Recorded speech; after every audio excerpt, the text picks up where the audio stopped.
Hello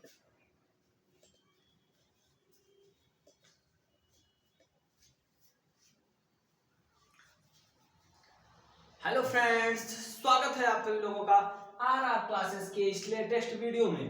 तो दोस्तों, आज हम देखेंगे कि छंद क्या होता है। जैसे कि हमने आपको रस पढ़ाया है, रस के जितने भी पार्ट हैं, जितने प्रकार हैं, उसको हमने आपको बहुत अच्छे से पढ़ाया है। अब हमने काव्य सौंदर्य के तत्व में हमने बताया था कि हम पढ़ेंगे रस, छंद, अलंकार। तो उसी में हम अपने रस को खत्म कर चुके हैं और आज हम पढ़ेंगे छंद। आखिर छंद होता क्या है, ये कितने प्रकार के होते हैं, और उसके अंतर्गत जैसे है चौपाई, दोहा, रोला, सोरठा, सवैया, हरिगीतिका, बरवे, मतलब ये सब हम पढ़ेंगे और ये आपके बोर्ड एग्जाम में आता भी है, बहुत ही इंपॉर्टेंट है। तो लो आइए शुरू करते हैं। छंद काव्य के प्रवाह को लय युक्त, संगातात्मक, सुव्यवस्थित और नियोजित करने वाले तत्वों को छंद कहते हैं। काव्य के प्रवाह को लय युक्त मतलब कि थोड़ा लय युक्त बनाए।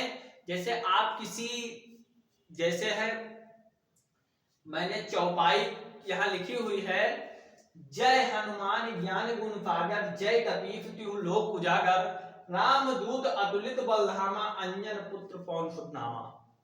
तो यहाँ पर लिखा है काव्य के प्रवाह को लय युक्त, संगीतात्मक, सुव्यवस्थित और नियोजित करने वाले तत्वों को छंद कहते हैं। जैसे इसको एक लय युक्त बनाए, जैसे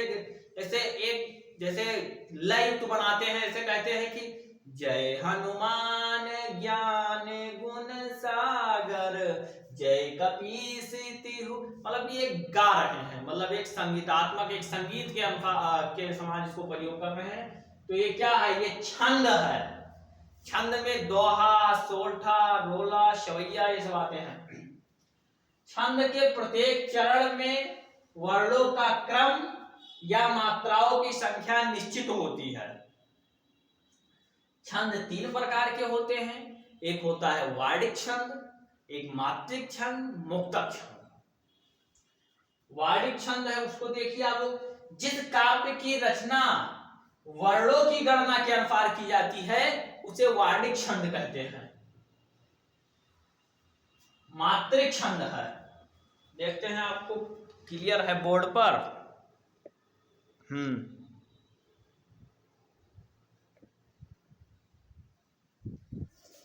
दूसरा है मात्रिक छंद।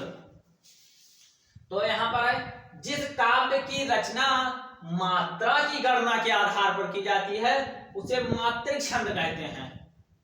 जैसे इसमें दोहा हो गया, सोरठा, रोला, ये सब क्या है, ये मात्रिक छंद के अंतर्गत आते। इनमें मात्राओं का क्रम होता है। जैसे अभी मैं आपको चौपाई पढ़ाऊंगा तो इसमें मात्राएं लगाई जाती है और उस मात्रा के आपको नंबर मिलते हैं। जैसे आपको उदाहरण में अगर मात्रा आप नहीं लगाएंगे तो आपका एक आध नंबर कट जाएगा, मात्रा लगाएंगे तभी आप पूरा नंबर पाएंगे।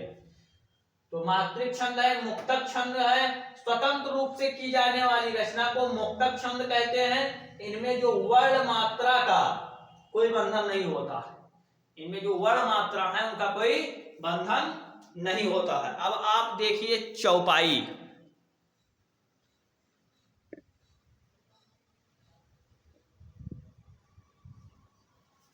हम आपको बताएंगे चौपाई क्या होती है। जैसा कि नाम से ही अर्थ है, चौ मतलब चार, पाई मतलब पद। जहां चार पद हो, चार चरण हो, जैसा कि नाम से ही स्पष्ट है। आप लोग देखिए चौपाई क्या होता है।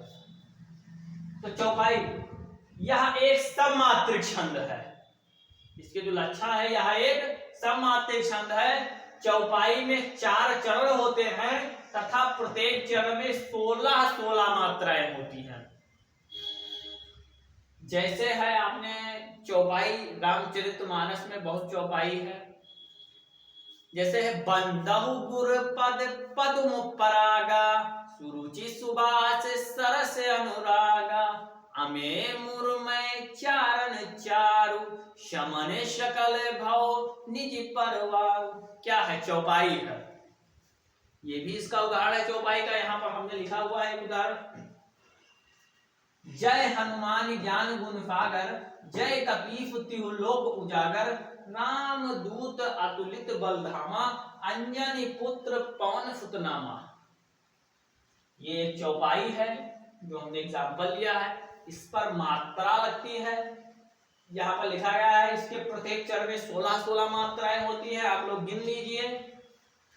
2 4 2 6 1 7 2 9 1 10 2 12 2 14 2 16 16 मात्राएं होती हैं। इसमें भी गिन लीजिए आप। 2 1 3 2 5 6 2 8 2 10 11 12 2 14 2 16 16 मात्राएं होती है। इसमें आप लगा भी सकते हैं।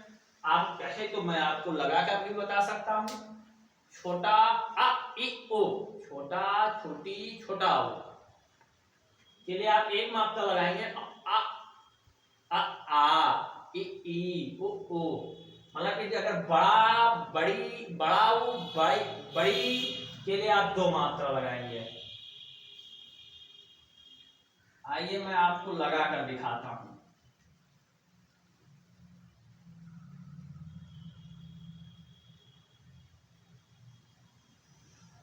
देखो लिखा है जय, एक मात्रा लगेगी। ये इसमें भी लगी छोटा ऊ है। अम्मा हमने बताया आपको बड़ा आ, यहाँ पर 2 लगेगी, यहाँ पर 1 लगेगा। ये यहाँ पर 1, ये देखो ये आ है, यहाँ पर 2 लगेगी, 1 लगेगा। गुण 1 1 2 1 1। अब आप लोग गिनिए। 2 2 4 2 6 1 7 2 9 1 10 2 12 2 14 2 16। ऐसे आप लगा सकते हैं। यह है चौपाई। चौपाई के 4 चरण होते हैं तथा प्रत्येक चरण में 16 मात्राएं होती हैं।